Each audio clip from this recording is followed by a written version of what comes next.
All right, we got Coach here, and then we'll have Kenny Cooper and Josh Anderson in a little bit. We'll just open it up for questions for Coach. Coach Jared McDonald with the Daily News here. Hope you had a good trip to Louisville. It's kind of a weird situation, about a 12-game road swing for you guys. It's an experienced bunch, but how has this whole experience of being in the bubbles been going for you, and how do you think the guys are handling everything? Well, Jared, it's everything's gone well so far. We've stayed safe is the main thing, and we're still able to participate. Some teams that's been in bubbles or had to go home or had team members, different bubbles, couldn't play. It's happened in this bubble even. So far that's been good.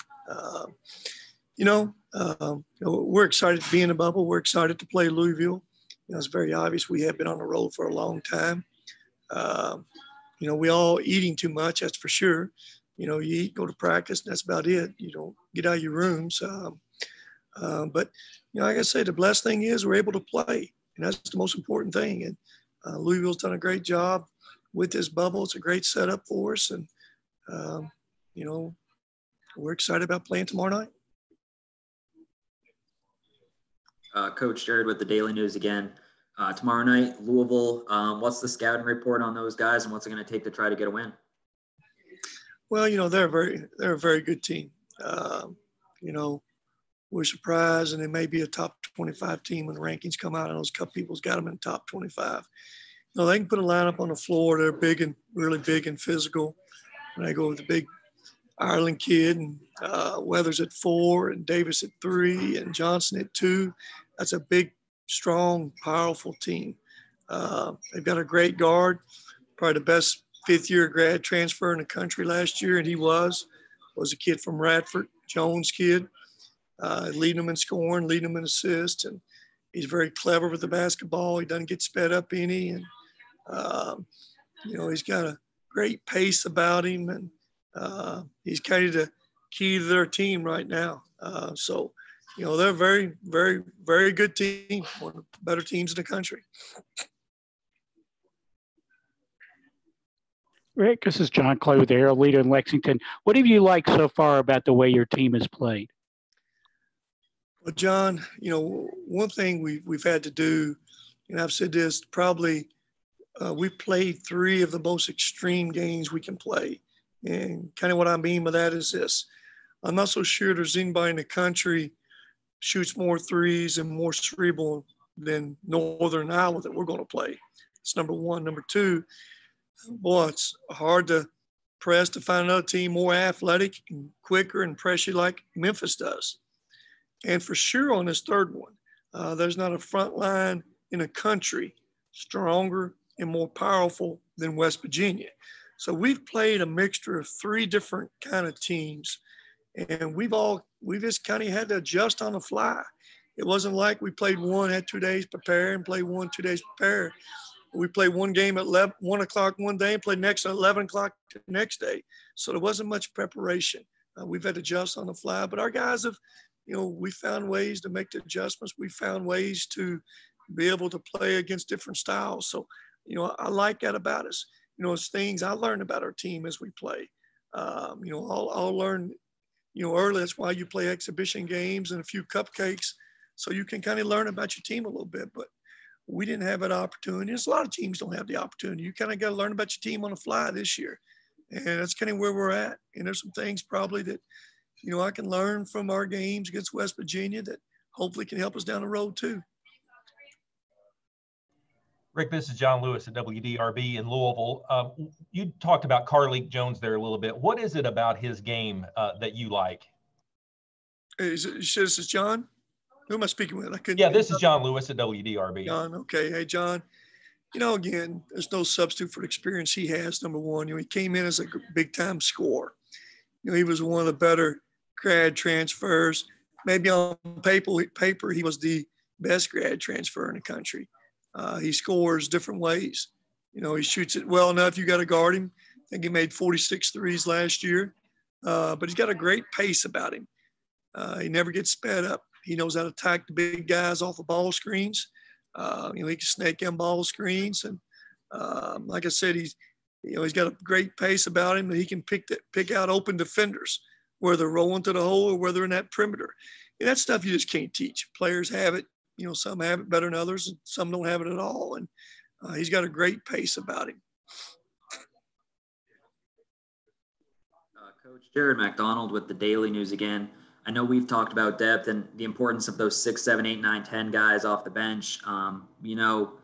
There was a point in Friday's championship game, and I know Charles being in foul trouble probably played into it, but you had 5 bench guys on the floor at once with Isaiah, Davion, Luke, Kevin, and I'm drawing a blank on the other right now, but 5 bench guys on the floor. Did you expect it to be to that extreme, and what did you think of those guys? Well, again, I like our bench. I trust our bench. But there's some things I learned about our bench that I've got to help them with. I do think our bench got sped up in that little period of time. We went up 10. Tavion hurts his thumb. He goes out for the next 4 or 5 minutes. When he came back, he wasn't the same. Then right after that, we had to sub Charles because we were right at the 15-minute mark.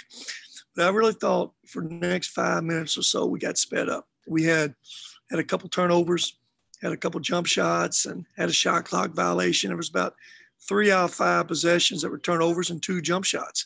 And that's – I got to help our team right there. I got to help us. I got to help us not turn it over. I got to help us understand the pace of that game a little bit and kind of what we were going through at that time without Tavion and Charles out.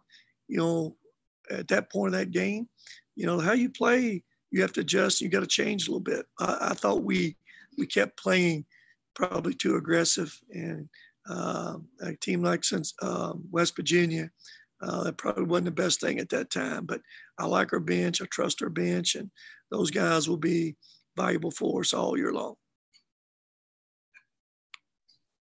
Coach Jared McDonald with the Daily News again. I know you just mentioned Tavion's thumb, and we all saw Charles had to go back to the locker room. Obviously, both came in later in the game again. Are they going to be 100% for tomorrow night, or what's their status? Well, they won't be 100% for sure. Tavion's kind of, game time decision, what he does. He just didn't hurt his thumb. He hyperextended his right arm too. So he had 2 issues, spraying his left thumb and hyperextending his right elbow. And that's why when he came back in that game, he was really non-effective. I don't know if he scored a basket after that. Maybe he made 2 free throws, maybe. But at least we've had 3 or 4 days to try to rehab, try to get back. And, if he does play, he will not be 100% for sure. Those are nagging injuries. We'll just wait and see if he's able to go. Coach, hey, it's Jody Demling here in Louisville. Hope all is well. Can you just speak to the start for Davion in the first week? He gets Conference Rookie of the Week, but just what he's done kind of out there on the floor and what you saw in preseason from him, how he, adjusted to the college game. Well, Jody, you've watched him play some. You get out and watch these high school guys. One thing I've always said about him, whether you play at 8 o'clock in the morning or 11 o'clock at night, nothing changes with him. His expressions never change. His effort never changes. That's kind of the way he is every day. He just brings you the same effort level, same attitude. And, it's one thing we got to continue to get him better. I got to get him better at communicating. He has great ability to tack off that bounce. He's a guy you got to be able to guard. He's getting better at shooting it, but he's a guy that you've got to be able to guard out there. But I think the biggest thing about him, he just brings that same effort and toughness every day, every possession, no matter what time it is or, who the opponent is and whether he's scoring or not scoring. He's one of those guys not affected by that. And, some guys can't play unless they're scoring some baskets. He's not one of those guys where he gets 1 shot or 10 shots. His effort's going to be the same. And those kind of guys you love. They're few and far in between. Most guys are so affected by scoring lots of times that you don't get that same kind of effort if they're not. But again, he's not one of those guys. Coach Jared McDonald with the Daily News. I know we talked about it in preseason. Playing with no fans, what was that experience like, and what did you learn from that going into these games now with some limited attendance? Well, as a coach, always preach that you practice like you play. I mean, now naturally also understand that, emotion can mean so much to the game too. I understand that emotionally, you don't play with the emotion every day like you do of a game. But getting guys to play hard in practice the same way shouldn't affect the way you play the game. Matter of fact, you get into the game now, you're just playing hard, then you play another level of emotion, even better. So, I haven't put a whole lot into that, to be honest with you.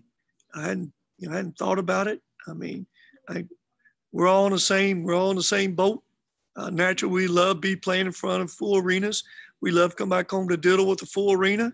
But whatever that situation is, it's, some guys, Jarrett probably may be affected more than others. We know Josh is an emotional type player. He's one of those guys that feeds into all that stuff. Well, he's got to find ways to be able to feed himself emotionally without that. And that's the way you practice every day, getting to do that. So, at this point, they keep in score. You're playing against a really good opponent, whoever it is, and just so happens to be one of the better opponents in the country in Louisville next game. You shouldn't need any extra benefit. I've always said, the only thing we're in charge of, what happens between the lines. That's what we're in control of. And there's no fans in between those lines. Hey, Rick, this is Tyler Griever from WHAS 11 in Louisville. Louisville has a bit more of an inexperienced front court this season. Obviously, you have a guy in Charles who's one of the better big men in the country. Do you feel like that's a matchup that you can exploit down low a little bit tomorrow? Well, I don't know if it's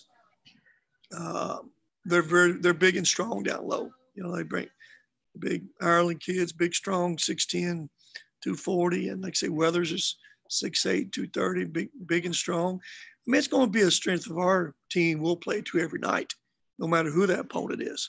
Where it's Louisville or somebody else, we're going to try to, play inside out with him. I don't look at Louisville and just say they can't guard us inside out at all, because I think they are big and they are strong on the inside, and that they're a really good defensive team, and they help oriented enough that you just can't just go at them and think you're going to score easily down low. That's not going to happen. Louisville's too good.